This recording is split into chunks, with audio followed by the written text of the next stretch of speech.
Բարեձեզ եթերում հիշողության թարմացումն է։ Ամբողջ աշխարհը շարունակում է վնասներ կրել կորոնավիրուսի հետևանքով, ինչպես առողջապահական համակարգում, այնպես էլ սոցիալական եւ տնտեսական։ Հայաստանի տնտեսությունը եւս շարունակում է անկումներ գրանցել, որը պայմանավորված է կորոնավիրուսի հանգամանքով, որոնք էլ իրենց հերթին կապված են ինչպես արտաքին, այնպես էլ ներքին գործոններով։ Եվ եթե տարվա սկզբին կանխատեսվում էր, որ 2020 թվականին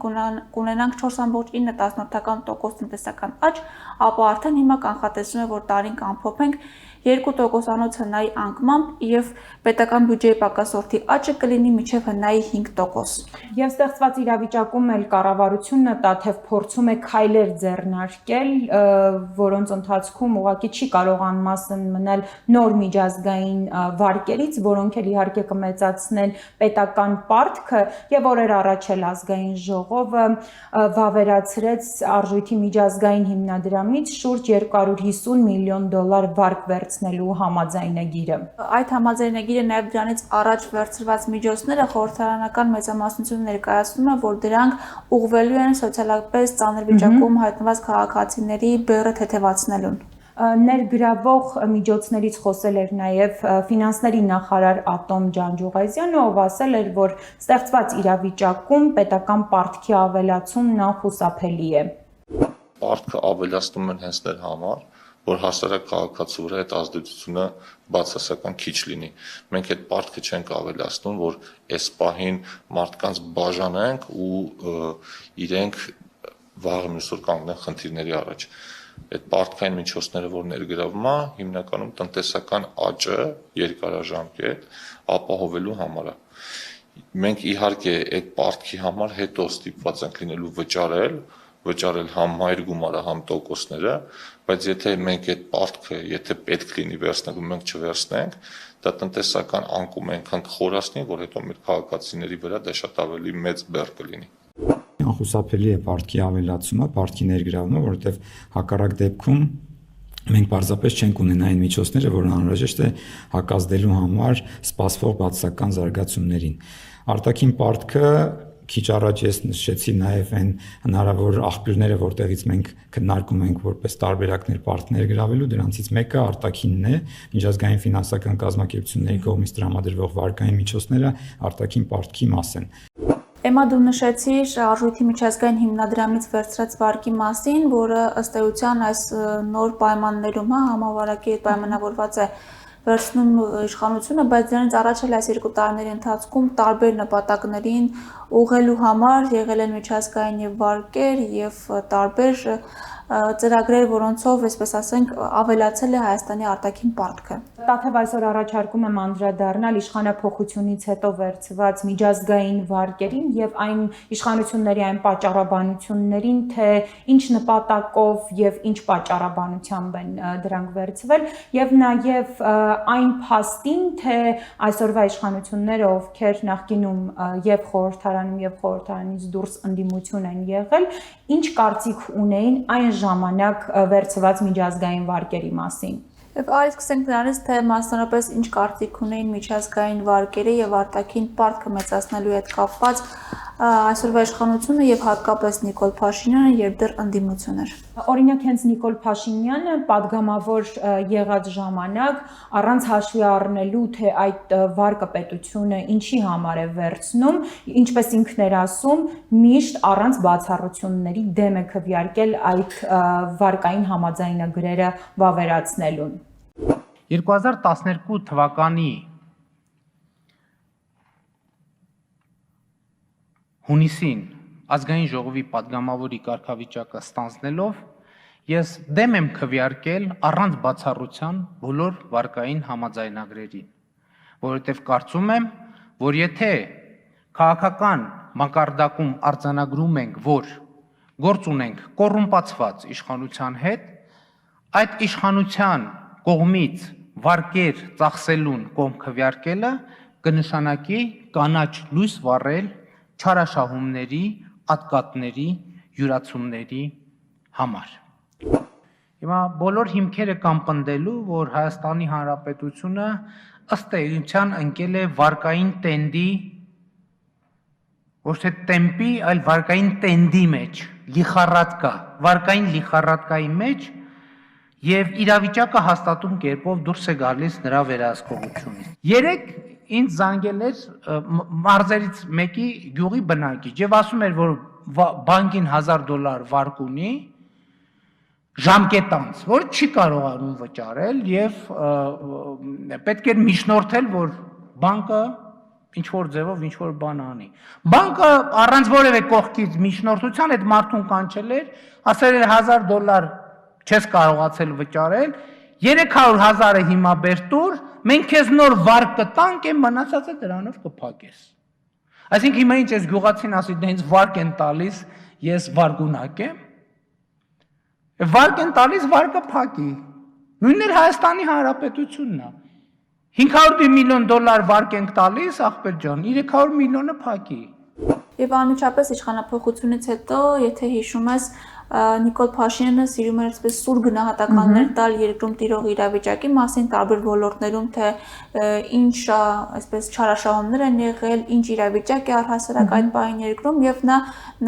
նման սուր գնահատական տվեց նաեւ արտաքին պարտքի մասով, մասնավորապես ասեց, որ շատ վտանգավոր շեմին է մոտեցել Հայաստանը եւ այսուհետեւ իրենց կառավարությունը խուսափելու է նոր միջոցներ ներգրավելուց, հակառակը գնալու է դեպի արտաքին պարտքի նվազման։ Այո, նա նաև ասում էր, որ մենք փողի խնդիր չունենք եւ միայն մտքի խնդիր ունենք։ Այո, հետագայում իհարկե տարբեր այսպես բողոքի ակցիաներ, երբ անում են մարդիկ, այդ միտքն էին այսպես հիշեցնում վարչապետին, որ ինչպես դուք եք նշել, մենք փողի խնդիր չունենք։ Այո, բայց նա ասում էր, որ ի վերջո եթե փողի խնդիր չունենք, ոչ ենք բերելու եւ մարդկանց բաժանենք։ Մեզ համար շատ կարեւոր է, որ մենք ամփոփենք որոշակի փուլ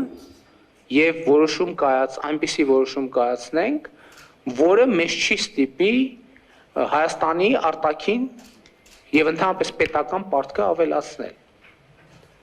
Սա շատ կարեւոր մոտեցում է, դուք գիտեք, որ մեր պետական պարտքը արդեն հատում է մեր օրենքով նախատեսված վերին սանդղակը,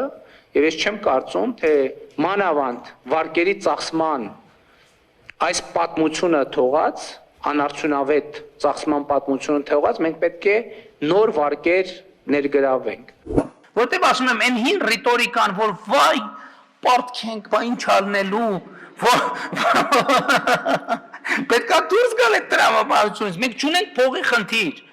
մենք ունենք գաղափարի խնդիր, մենք ունենք գաղափարի իրագործելու կամքի խնդիր։ Եվ ինչպես վերհիշեցինք այս տեսանյութերից, Նիկոլ Փաշինյանի ռետորաբանությունը շատ կտրուկ է փոխվում։ Եթե սկզբում նա ընդհանրապես դեմ էր վարկերին եւ արտաքին պարտքը մեծացնելուն, ապա հետագայում աստիճանաբար արդեն սկսում է այսպես դիրքորոշումը փոխել եւ հետո էլ արդեն ի պատասխան ազգային ժողովի падգամավորներից մեկի հարցին ասում է, որ պետք չէ ընդհանրապես վախենալ պարտքերից։ Իդեպ դիրքորոշման գրեթե նույն փոփոխությունը եղավ ներկայիս падգամավորներից մի քանիսի մոտ, մասնավորապես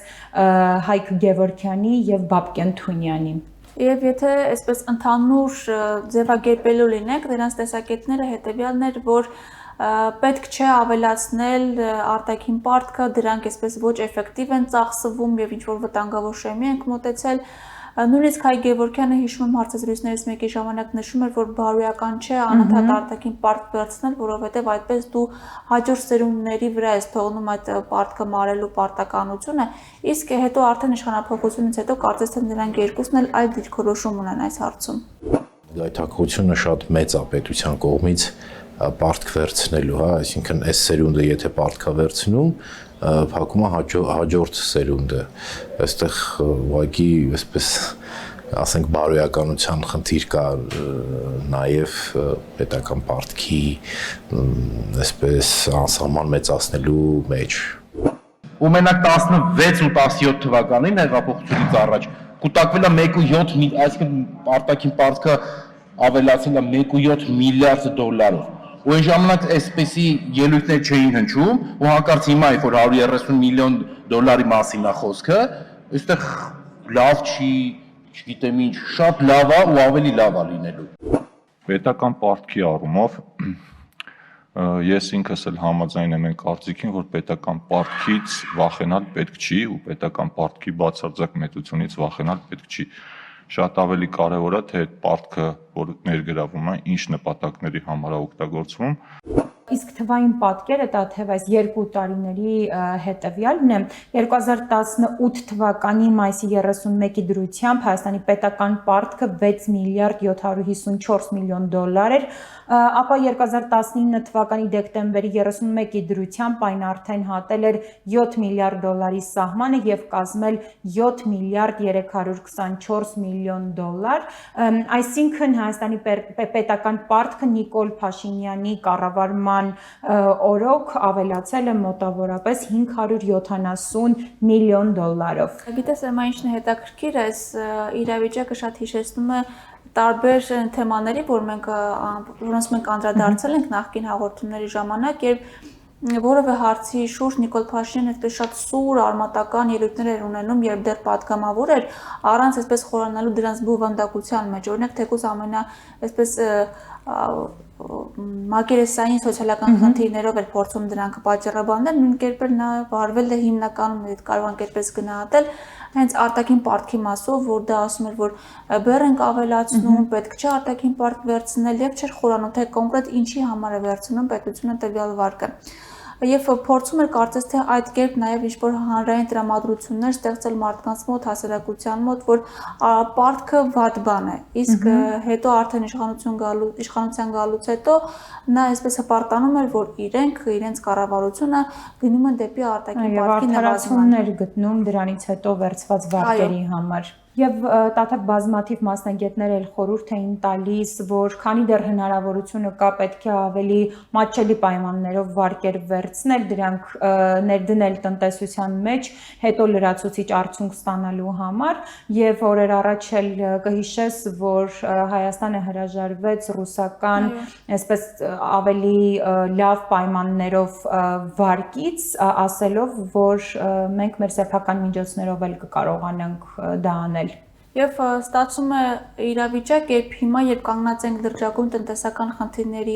առջև եւ այսպես լրացուցիչ նոր վարկային միջոցների ներգրավումը պարզապես անհրաժեշտություն է, առանց դրանց հնարավոր չէ դուրս գալ այս իրավիճակից, Փաշինյանի կառավարությունը փորձում մարդկանց համոզել, որ ոչ նոր վարկային միջոցների ներգրավումը եւ արտաքին պարտքի ավելացումը այնքան էլ վատ բան չէ, հակառակը նաեւ դրական երևույթ է։ Այսօրվա համար նախատեսել ենք այսքանը, մնացեք բարով եւ թարմ հիշողությամբ։